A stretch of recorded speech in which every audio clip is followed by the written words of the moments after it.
А ты знаешь, как тобой могут манипулировать? Сейчас расскажу 3 простых техники, которые используют все, и начальник, и близкие.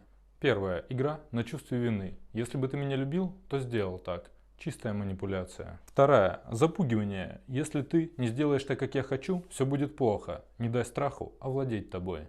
Третье. Ты же такой умный, только ты сможешь это сделать. Это не комплимент, это способ получить желаемое. Как защититься? Спроси, что ты хочешь на самом деле? Почему ты так говоришь? И помни, твои границы – это только твоя ответственность. А вы сталкивались с манипуляциями? Если да, то как справлялись? Напишите в комментариях.